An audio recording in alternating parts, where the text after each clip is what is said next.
The wind howled across the barren plains as the sun dipped low, painting the sky in strokes of fire and gold. And in that fading light a young woman stood shivering before a weather-beaten cabin, her clothes little more than torn rags clinging to her thin frame, her face pale with hunger and hardship, her eyes carrying the shadows of roads too rough for someone so young. And when she lifted her trembling hand to knock on the cowboy's door, she had nothing left but the faint hope that someone, anyone, might show her kindness. For she had run until her feet bled, run from a past that had beaten her down and stolen everything but her will to survive. Inside the cabin, a lonely cowboy sat by the dying fire, the silence around him as heavy as the years he had spent in solitude, his heart hardened by loss yet still, faintly beating with the stubborn ember of compassion. And when he opened the door and saw her standing there, ragged, trembling, her breath misting in the cold air, his rough and weathered face softened in a way he hadn't felt in years, because there was something in her eyes, pain. Yes, but also a flicker of strength, the same flicker he himself had once clung to when life tried to break him. And so instead of turning her away, instead of closing his door to protect his own silence, he reached into the pocket of his coat and pulled out a small iron key, the key to his cabin, the key to the place he had built with his own hands, a place he had once sworn no one else would share. And he held it out to her as if it were not just metal but a promise, a chance, a lifeline. And in a voice both steady and gentle he said, "This house was built for two, but I've been living in it alone too long if you've got nowhere to go. You're home now." She stared at him in disbelief, the key glinting in the last light of the sunset, and tears welled in her eyes as she realized he meant it. He truly meant to give her shelter, warmth, and maybe even dignity again. And though she hesitated, ashamed of the dirt on her skin and the rags on her back, he simply stepped aside and nodded her in, as if to say her scars and ragged clothes didn't matter to him, because he had once worn the same kind of brokenness himself. Inside, the cabin smelled of smoke and wood and safety, and as she crossed the threshold, clutching the key so tightly her knuckles whitened, it felt like stepping not just into a house, but into a new chapter of her life, one she never thought she'd be given the chance to write. And that night, sitting across the fire with a bowl of warm stew in her hands, she listened as he spoke not of her past but of the future, telling her how the land stretched wide, how the cattle needed tending, how the mornings were cold but the days could be golden. And for the first time in years she allowed herself to imagine belonging somewhere, being more than just a girl in rags, being someone who could build, help, live, and maybe even love. The cowboy, for his part, watched her silently as she ate, her frail hands shaking with each spoonful, and he felt something stirring in his chest, a tenderness he thought he had buried, a reminder that even in the loneliest lives, sometimes fate knocked at your door in the most unexpected form. And he realized he wasn't saving her, not really, because in a way she was saving him too, giving him a reason to share his fire, to open his door, to let light back into a heart that had grown used to shadows. And as the night wore on and the fire crackled low, he told her that the key wasn't just for the door but for the life that waited beyond it, a life they could rebuild together, slowly, patiently, one day at a time, until the scars of the past became nothing more than reminders of how far they had come.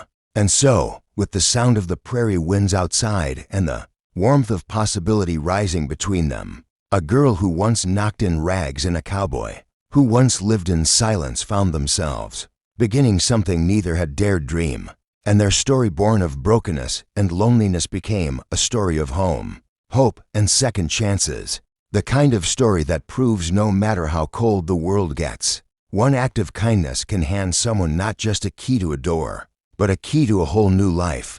Friends, if you felt the power of this story, if you believe in second chances and the kind of hope that changes lives, don't forget to subscribe to the channel, because more stories like this are waiting to inspire, move, and remind you that even in the darkest times, there's always a door waiting to be opened with the right key. Rain drummed against the worn wooden porch as she stood there, drenched and shivering, her rags clinging to her frail frame, hair plastered to her pale cheeks, eyes flickering with a mix of fear and hope. Every step from the muddy road to the door had been a battle, but something deep inside urged her forward. She had nowhere else to go, no family to call, no friends who would welcome her brokenness. The smell of wet earth and old wood filled her senses, mixing with the nervous rhythm of her heartbeat. But before she could retreat, the door creaked open. There he was, a tall, rugged cowboy, the kind whose presence made the air feel heavier, a man carved out of solitude and quiet strength.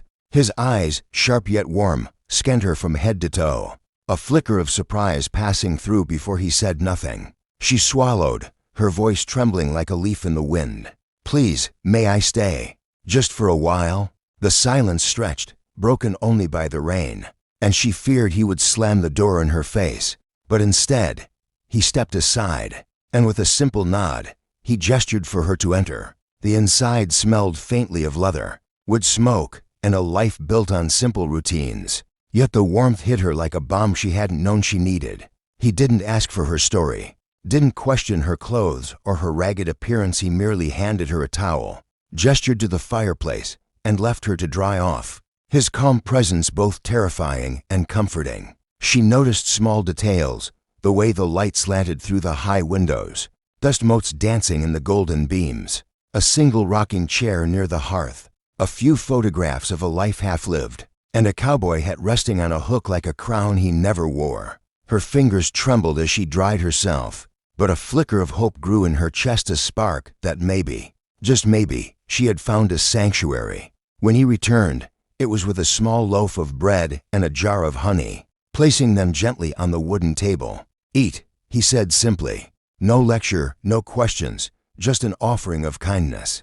As she sat there, the rain pattering against the roof, she realized the first thing this lonely man had given her was not just food or shelter, but dignity. For the first time in years, she felt seen, not for her ragged exterior, but for the person she was beneath it all. When night fell, he showed her to a morning came with golden light spilling through the windows, catching the dust in a shimmer that felt almost magical. She woke to the faint smell of coffee and fresh bread, the sound of someone whistling a low, gentle tune. The cowboy had left her a small breakfast, placing it neatly on the table, and beside it, a note, "Take your time. There's no rush." She smiled despite herself, feeling the weight of her past lift, just a little, with every simple gesture. Days passed, and with each sunrise, she began to understand the rhythm of the house, the quiet strength of the man who had taken her in without question. She helped with chores, tending the small garden, feeding the animals, learning to navigate the creaky floorboards, the smell of hay, and the endless expanse of land that seemed both infinite and intimate. He was always there, not hovering, but present, an anchor she could rely on. He didn't demand gratitude, didn't expect her to become someone else, only to give her the chance to rebuild herself, piece by fragile piece. Slowly, her rags were replaced by clothes that fit, shoes that weren't tattered, hair washed and combed, a reflection that no longer carried the shadow of abandonment. The neighbors, curious at first, whispered about the girl who had come from nowhere and stayed in the cowboy's house, but he never minded. The important thing was the transformation happening within her, the quiet revolution of hope that couldn't be measured by gossip or speculation. One evening, under a sky painted with 100 shades of sunset, he handed her another key, not a literal one, but the key to the life he had opened for her. He said nothing, only nodded toward the horizon, as if to say, "This is yours now, too. Go on, live." Tears pricked her eyes as she realized she wasn't the same girl who had knocked on his door in the rain. She was stronger, braver, and filled with the kind of quiet confidence that comes from being seen and valued. And the cowboy, who had always carried the weight of solitude like armor, seemed to soften, his eyes reflecting pride, perhaps even something like love. The house, once a place of mere survival, had become a home, a sanctuary, a cradle for second chances. As night fell and the stars blinked above the open fields, she placed her hand on the key, feeling the promise it carried. She had entered his life broken, but she emerged renewed, carrying the lessons of kindness, trust, and resilience. And he, the lonely cowboy who had given her the first chance, had found something he hadn't known he was missing: a partner, a friend, a shared heartbeat in the silence of the ranch. Their story was just beginning, a tale of rags transformed into hope, of fear replaced by courage. and of two souls finding each other when they least expected it. Subscribe to the channel now to witness how love, trust, and the simplest acts of kindness can turn lives around, one key at a time.